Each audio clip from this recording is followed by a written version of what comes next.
Chapter शुरू कर रहे हैं डायमेंशनल एनालिसिस। ठीक है, डायमेंशनल एनालिसिस चैप्टर पढ़ने के लिए जो सबसे पहला जो टॉपिक आपको पढ़ना है वो है dimensions.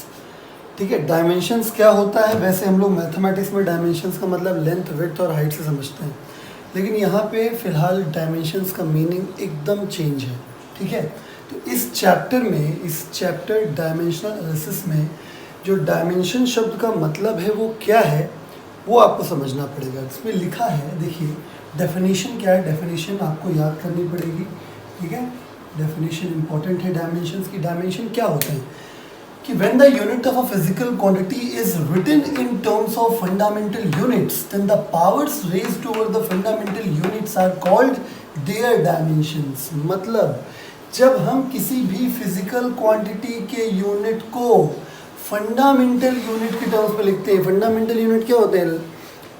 Metre, kilogram, second, kelvin, ampere, ये सब याद है ना। 7 फंडामेंटल फिजिकल क्वांटिटीज़ के यूनिट्स को फंडामेंटल यूनिट्स कहते हैं। यूनिट्स अगर फंडामेंटल यूज़ करेंगे तो उन फंडामेंटल यूनिट्स की जो पावर चढ़ेगी उन्हीं को डायमेंशन कहते हैं। ठीक है, तो डेफिनेशन अभी एग्जाम्पल देखने पे क्लियर होगी आपको। ठीक है, अब जैसे मान लीजिए एग्जाम्पल दे रहा हूँ मैं, 2 एग्जाम्पल दूंगा। पहले एग्जाम्पल में मैंने ये लिखा है फोर्स F = ma। अब मुझसे अगर कोई कह दे कि सर फोर्स का यूनिट बताइए तो मैं जनरली बोल दूंगा न्यूटन। लेकिन अभी हम लोगों को क्या करना है, हम लोगों को फिजिकल क्वांटिटी का यूनिट लिखना है फंडामेंटल यूनिट के टर्म में। ठीक है, तो मैं F = ma को यूनिट निकालने की कोशिश करता हूँ F = ma से। तो देखिए क्या लिख सकते हैं, unit of F = unit of M into unit of A। ठीक है, unit of F = unit of M into unit of A। मेरे हिसाब से आप जानते हैं कि अब क्या होगा, यूनिट ऑफ F जो होगा वो यूनिट ऑफ M यानी मास का यूनिट kg होता है और एक्सेलरेशन का होता है मीटर/सेकंड²। राइट, तो अगर मैं यहाँ पे यूनिट ऑफ F = kg जो लिखा हुआ है उसकी पावर +1, मीटर जो लिखा हुआ है उसकी पावर क्या लिख सकते हैं, +1/kg। जो पावर नहीं शो हो रही मतलब +1 है, मीटर के पावर +1 हो गया और सेकंड की पावर क्या हो गया, -2। ठीक है, तो आप देख पा रहे हैं कि kg की पावर +1 है, यानी kg किसका यूनिट होता है, मास का। तो मास की पावर +1 यानी मास का डायमेंशन +1 हो गया यहाँ पे। मीटर लेंथ होता है, यानी यहाँ पे जो लेंथ का डायमेंशन है वो +1 होगा और यहाँ पे जो टाइम का डायमेंशन है वो -2 हो जाएगा। ठीक है, तो वही मैंने लिखा हुआ है, dimensions of mass, length and time in the unit of force are +1 and -2 respectively. आई बात समझ में? ठीक है, इसी प्रकार से यहाँ का एग्जाम्पल दे देता हूँ। ठीक है, कि ये लिखा है formula speed = distance upon time. ठीक है, तो अगर मैं यूनिट ऑफ v निकालूंगा तो मुझे unit of distance d upon unit of time t लिखना पड़ेगा। ठीक है, तो इसका मतलब क्या हो गया, unit of speed unit of distance होता है मीटर और टाइम का हो गया सेकेंड। ठीक है, तो इसको क्या लिखा जा सकता है, मीटर इंटू सेकेंड की पावर -1। तो अगर मैं यूनिट ऑफ v लिखूं तो अगर मैं kg भी लगा दूं, डरिएगा नहीं, तो kg की पावर 0 करना पड़ेगा, मीटर के ऊपर कोई पावर नहीं तो +1 करना पड़ेगा, सेकंड की पावर -1 लिखा हुआ है। तो स्पीड के यूनिट में मास का डायमेंशन 0, लेंथ का डायमेंशन +1 और टाइम का डायमेंशन -1 हो गया। ठीक है, तो वही मैंने लिखा है, the dimensions of mass, length and time in the unit of speed are 0, +1, -1 respectively. अब आप लोग कहेंगे सर जरूरी हम kg की पावर 0 लगाएं? ठीक है, kg की पावर 0 लगाना कतई ज़रूरी नहीं है। मैं केवल यहाँ पे इन दोनों एग्जांपल्स के थ्रू आपको एक बात समझाना चाह रहा था कि कुल मिला के इतना बात तो समझ में आ गया कि डायमेंशंस ये पावर्स होती हैं जो कि फंडामेंटल यूनिट्स के ऊपर चढ़ी होती हैं। ठीक है, और ये जो डायमेंशंस हैं ये प्लस में भी हो सकती हैं, माइनस में भी हो सकती हैं और 0 भी हो सकती हैं। तो वही मैंने लिख दिया है यहाँ पे कि dimensions can be positive, negative and 0। Positive dimension भी हो सकती है, नेगेटिव भी हो सकती है और 0 भी हो सकती है। अब समझना है हम लोगों को डायमेंशनल सिंबल्स। ठीक है, डायमेंशनल सिंबल्स क्या होते हैं, पढ़िए। These are the unique symbols used to represent the identity of the fundamental physical quantities. मतलब नॉर्मली फंडामेंटल फिजिकल क्वांटिटीज की आइडेंटिटी उनके यूनिट होते हैं, जैसे लेंथ का मीटर होता है, टाइम का सेकेंड होता है, मास का केजी होता है। लेकिन इस पर्टिकुलर चैप्टर में हम लोग कुछ स्पेशल सिंबल्स यूज़ करेंगे उन 7 फंडामेंटल फिजिकल क्वांटिटीज़ के लिए, ठीक है। तो वही मैंने लिखा हुआ है, these are the unique symbols, मतलब यूनिक हैं, ठीक है। जैसे अब मास को क्विंटल में भी रिप्रेजेंट कर सकते हो, मास को केजी में भी रिप्रेजेंट कर सकते हैं, है ना, मास को पाउंड में भी रिप्रेजेंट कर सकते हैं, है ना। तो मास का इस तरीके से ये जो हुआ ये यूनिक रिप्रेजेंटेशन नहीं हो पाया, ठीक है। तो इस चैप्टर में कुछ ऐसे सिंबल्स बनाए गए हैं जिनको देखते ही इंसान पहचान सकता है कि नहीं, ये वाली फंडामेंटल फिजिकल क्वांटिटी के बारे में बात हो रही है, ठीक है ना। तो ये मैंने लिखा है, these are the unique symbols used to represent the identity, पहचान करने के लिए, of the fundamental physical quantities, ठीक है। तो जैसा कि आप देख ही रहे हैं कि फंडामेंटल फिजिकल क्वांटिटीज की पहचान के लिए है, ये नहीं 7 ही होती होंगी, क्योंकि फंडामेंटल फिजिकल क्वांटिटी भी 7 होती है। तो मैंने लिखा है दीज आर 7 इन नंबर, उसके बाद मैंने टेबल बना दिया है और सबके डायमेंशनल सिंबल लिख दिए। ये फिजिकल क्वांटिटी, ये यहाँ पे लिखना है हमको dimensional symbol.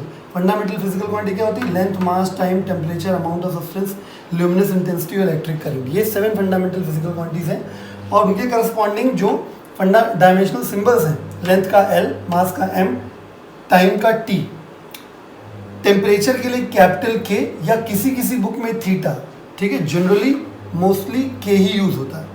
Amount of substance के लिए मोल, किसी किसी बुक में यूनिटलेस भी कह दिया गया, मतलब इसमें डायमेंशनल सिंबल होता ही नहीं है, ऐसा कह दिया गया, ठीक है। लेकिन अपनी रेफरेंस बुक में हम लोगों को मोल लेना है, ठीक है। ल्यूमिनस इंटेंसिटी, ठीक है, यानी लाइट की इंटेंसिटी, ल्यूमिनस मतलब लाइट, लाइट की इंटेंसिटी का यूनिट कैंडेला होता है और CD इसका सिंबल है, ठीक है।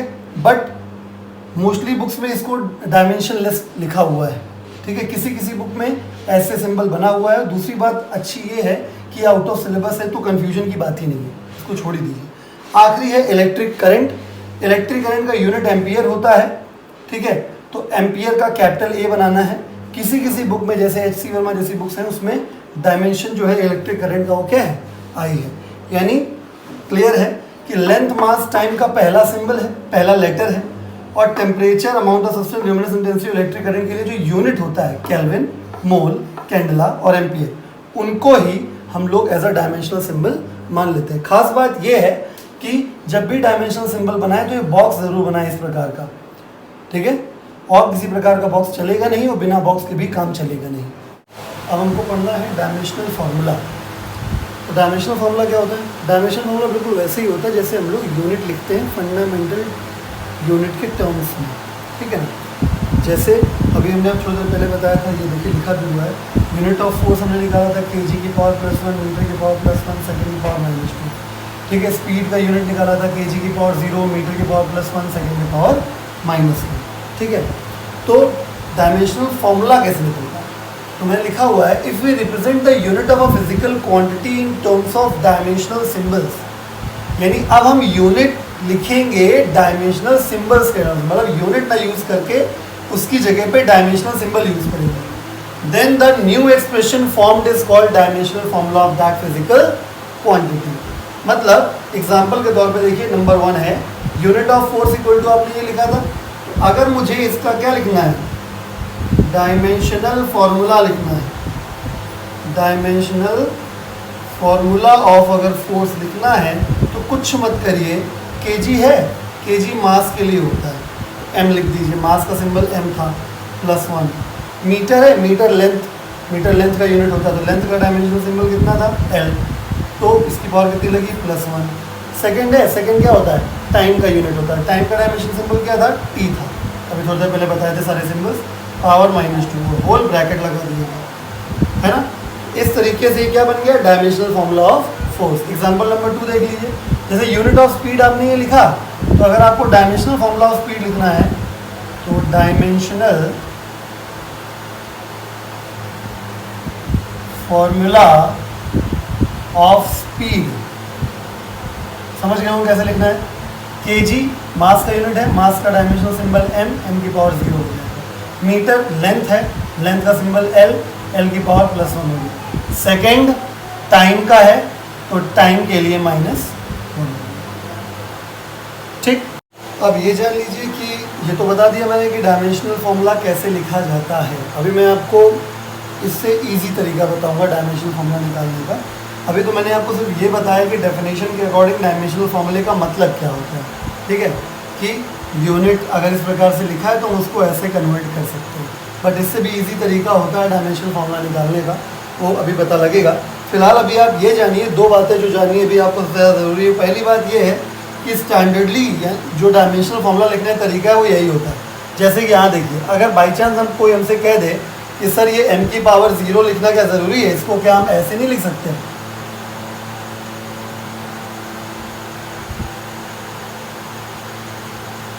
क्या गलत हो जाएगा? तो जवाब है कि गलत नहीं है, एकदम सही लिखा है, कोई दिक्कत नहीं है। बट नॉर्मली अगर हमसे कभी भी डायमेंशनल फॉर्मूला पूछा जाएगा, अगर कभी भी हमसे डायमेंशनल फॉर्मूला पूछा जाएगा तो हम लोग नॉर्मली ऐसे ही लिखते हैं। ये स्टैंडर्ड फॉर्म होता है डायमेंशनल, ठीक है ना।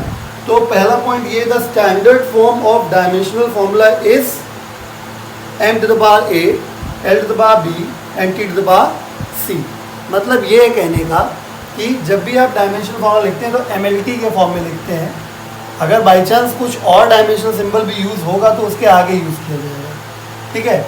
और उनकी जो करस्पॉन्डिंग पावर्स होंगी यानी जो डायमेंशंस होंगी उनको आप शो करेंगे। ये स्टैंडर्ड तरीका होता है डायमेंशनल फॉर्मूला लिखने का, ठीक है। दूसरा पॉइंट ये कि कभी कभी बोला जाता है कि कोई फला क्वांटिटी डायमेंशन लेस है, ठीक है। डायमेंशन लेस है मतलब डायमेंशन ही नहीं है, डायमेंशन नहीं है मतलब डायमेंशन ज़ीरो है, ठीक है। तो अगर कोई भी चीज़ डायमेंशन लेस बोली जाती है तो उसका जो डायमेंशनल फॉर्मूला जब लिखा जाएगा तो उसमें हर सिंबल की पावर क्या लगे होगी? ज़ीरो। देखिए, if a physical quantity is said to be dimensionless, then its dimensional formula can be written as m to the power 0, l to the power 0 and t to the power 0। अगर dimensionless है तो, ठीक है। अब सवाल उठता है कि सर कौन कौन सी चीज़ें dimensionless होती हैं। तो जो डायमेंशनलेस क्वांटिटीज़ हैं उनकी मैंने एक छोटी सी लिस्ट यहाँ पे लगा दी है, ठीक है। ये आप देख सकते हैं, आपको सिंगल ग्लैंस में आपको याद रहेगा कि ये फला फला क्वांटिटी डायमेंशनलेस है, ठीक है। समझ रहे हैं? तो एग्जांपल क्या क्या है? कोई भी नंबर जैसे 1 2 3 4 5 6 7 8 9 10, कोई भी नंबर हमेशा डायमेंशनलेस होता है। रिफ्रैक्टिव इंडेक्स, क्लास 10th में आपने पढ़ा था रिफ्रैक्टिव इंडेक्स, ये भी डायमेंशनलेस होता है, ठीक है। रिलेटिव डेंसिटी क्लास 9th में आप लोग पढ़ते हैं, ये भी आपका डायमेंशनलेस होता है, ठीक है। कोई भी ट्रिग्नोमेट्रिक रेशियो पता है ना, साइन, कॉस, टैन, कॉट, सेक और कॉसेक 6 होते हैं। कोई भी ट्रिग्नोमेट्रिक रेशियो होगा वो हमेशा डायमेंशनलेस होगा, ठीक है। कोई भी एंगल थीटा, ठीक है, कोई भी एंगल होगा वो हमेशा डायमेंशनलेस होगा।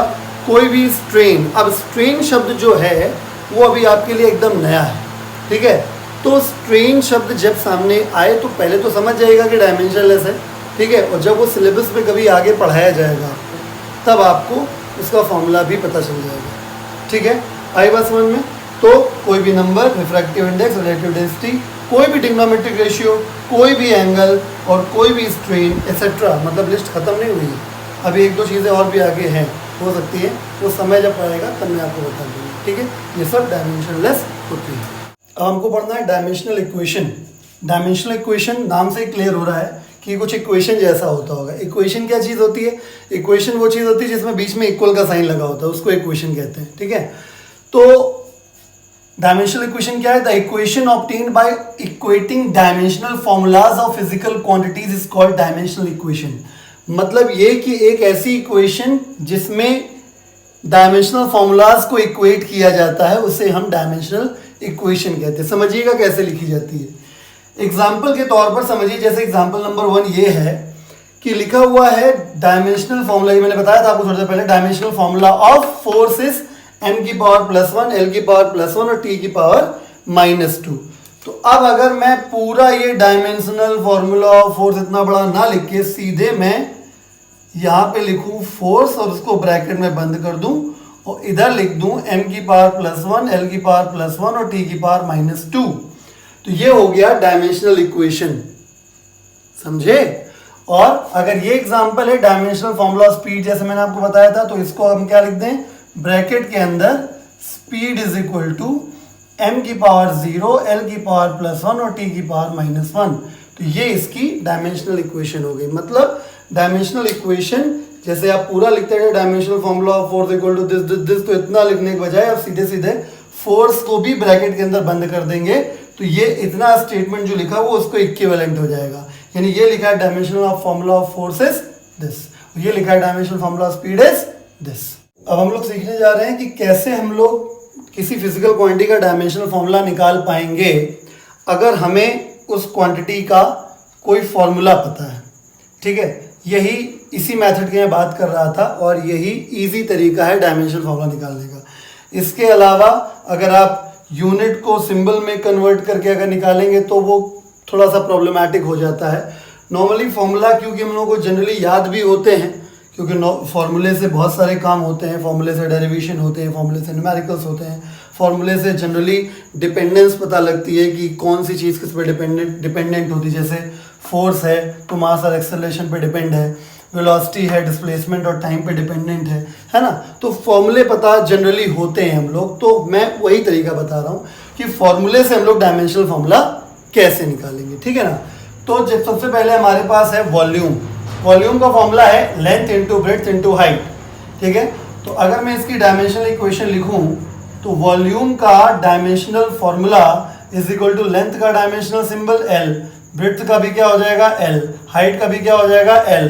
ठीक है, क्योंकि सभी चीजें क्या है लेंथ हैं, तो ये हो गया एल क्यूब। अब आप ऐसे लिखो और चाहे आप m0 कर लो, L3 लिखा रहने दो और T0 कर लो। ठीक है, स्टैंडर्ड फॉर्म में हो गया। मैंने कह दिया पहले भी कि स्टैंडर्ड फॉर्म कतई जरूरी नहीं है। जब आपसे केवल सिंपली इतना ही पूछा जाए कि नहीं भैया हमको what is the dimensional formula of this, केवल सिर्फ डायमेंशनल फॉर्मूला पूछा जाए तो आपको स्टैंडर्ड फॉर्म में लिखना है। अदरवाइज अभी और भी बहुत कुछ है चैप्टर में जिसमें ज़रूरी नहीं है कि हम लोग स्टैंडर्ड फॉर्म में ही लिखें।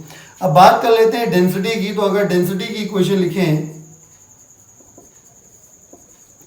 डेंसिटी, ठीक है, तो डेंसिटी का फॉर्मूला है मास अपॉन वॉल्यूम। तो मास का डायमेंशनल फॉर्मूला होता है m और वॉल्यूम का अभी पता चला है कितना L क्यूब, ऊपर देखिए। ठीक है, तो जब आप इसको सॉल्व करेंगे तो ये बन जाएगा ml-3। अब चाहें तो आप T0 लगा सकते हैं, लेकिन अब मैं नहीं लगाऊंगा। ठीक है, अब आपको अंडरस्टूड हो गया होगा। अब वेलोसिटी की बात कर लेते हैं। तो वेलोसिटी का डायमेंशनल फॉर्मूला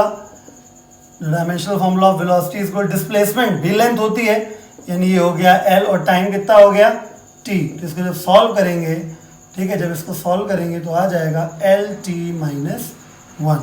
अब बात कर लेते हैं एक्सेलरेशन की। तो एक्सेलरेशन का डायमेंशनल फॉर्मूला अगर आपको निकालना, चेंज इन वेलोसिटी तो आएगी कि कुछ और आ जाएगा। अरे भाई 5 मीटर पर सेकेंड प्लस 2 -2 मीटर पर सेकेंड इक्वल टू 3 मीटर पर सेकेंड, यानी वेलोसिटी को वेलोसिटी में घटाएंगे तो वेलोसिटी तो आएगा।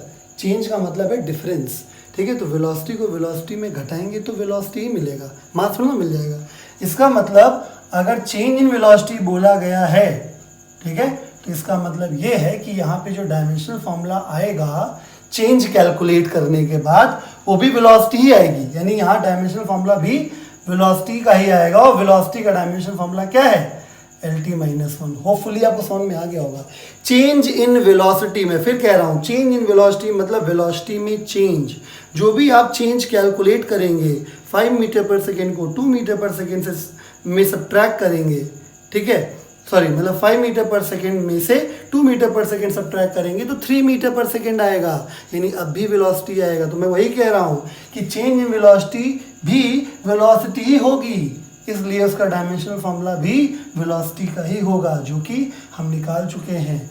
और टाइम का क्या हो गया t, तो इस तरीके से आ जाएगा LT-2।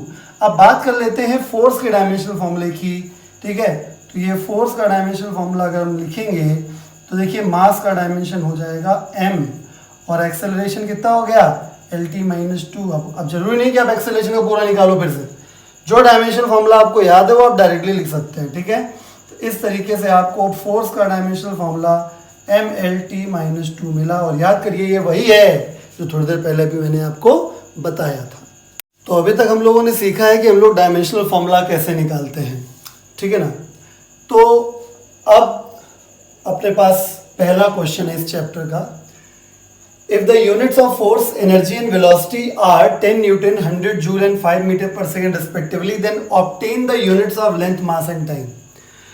मतलब ये है कहने का कि फोर्स का यूनिट अगर 10 न्यूटन हो, यानी फोर्स की यूनिट की वैल्यू, समझिए क्वेश्चन में ट्विस्ट है, ठीक है। वैसे तो फोर्स का यूनिट न्यूटन होता है, लेकिन उन्होंने कहा कि फोर्स का यूनिट अगर हम 10 न्यूटन मान लें, एनर्जी का यूनिट वैसे जूल होता है, लेकिन उन्होंने कहा कि अगर हम एनर्जी का यूनिट 100 जूल मान लें और वेलोसिटी का वैसे यूनिट क्या होता है 1 मीटर पर सेकंड, तो उन्होंने क्या कहा अगर हम 5 मीटर पर सेकंड मान लें तो बताइए length,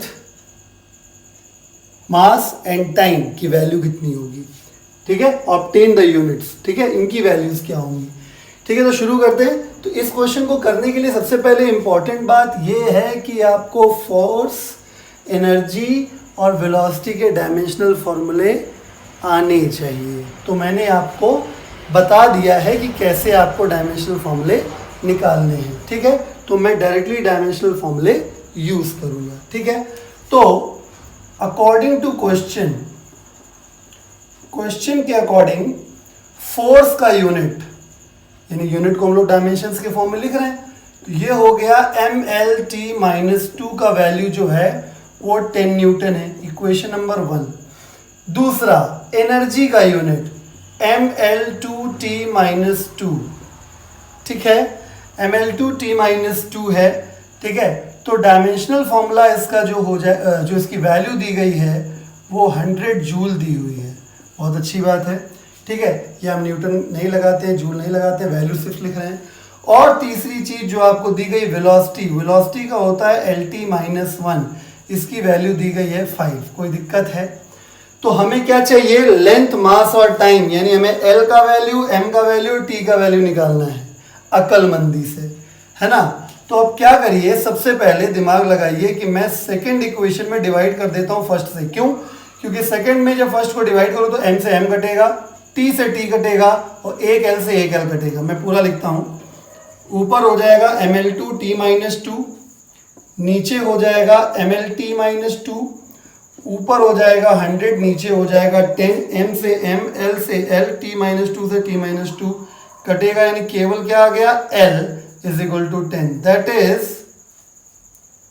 unit of length is equal to 10 metre. ये आपका पहला आंसर आ गया, ठीक है। इक्वेशन नंबर 4 मान के मैं आगे बढ़ता हूं। L आ गया है तो L की वैल्यू थर्ड में रख दीजिए, फ्रॉम थर्ड एंड फोर्थ, ठीक है। तो मैं क्या करता हूं, LT-1 ये जो है, सुनिएगा, LT-1 ये जो है जिसकी वैल्यू 5 दी हुई है, इसको आप ऐसे लिखिए, ठीक है। ये हुआ इसका मतलब L की वैल्यू आपको कितनी दी हुई है, 10, तो इसकी जगह आपने क्या रख दिया, 10, ठीक है। तो t-1 इज इक्वल टू कितना हो गया, 5/10 यानी 1/2 यानी कि 2 इनवर्स, यानी कि आप कह सकते हैं t इज इक्वल टू कितना हो गया, 2, यानी that is unit of time is equal to कितने सेकंड आ गया, 2 सेकंड आ गया। ये भी एक आंसर हो गया आपका। ये इक्वेशन आपकी 5वीं हो गई। अब आपके पास है t, अब आपके पास है L, आप फर्स्ट या सेकंड किसी में भी रख दीजिए, मास आ जाएगा। तो मैं यूज करता हूं फर्स्ट को, from first, fourth and fifth, ठीक है। तो देखिए क्या लिखा हुआ है, ml-t-2 इज इक्वल टू 10। तो इसको कैसे लिख सकते हैं, ml-t-2, ठीक है। तो m की वैल्यू तो चाहिए, समझिएगा, m की वैल्यू चाहिए, L की वैल्यू जो है वो है अपने पास 10, और जो t की पावर -2, t की वैल्यू 2 है, तो क्या हो जाएगा, ये 2 की पावर -2 हो जाएगा, समझ गए, 2 की पावर -2। तो 10 से 10 कैंसिल हो गया, तो m ये 2 की पावर -2 अपॉन में चला जाएगा, तो 1/2 की पावर 2 इज इक्वल टू 1, ये ऊपर क्रॉस मल्टीप्लाई हो जाएगा। तो m इज इक्वल टू कितना हो गया, 2 की पावर 2 यानी कि 4, यानी that is unit of mass is equal to कितना हो गया, 4 kg. This is the required answer.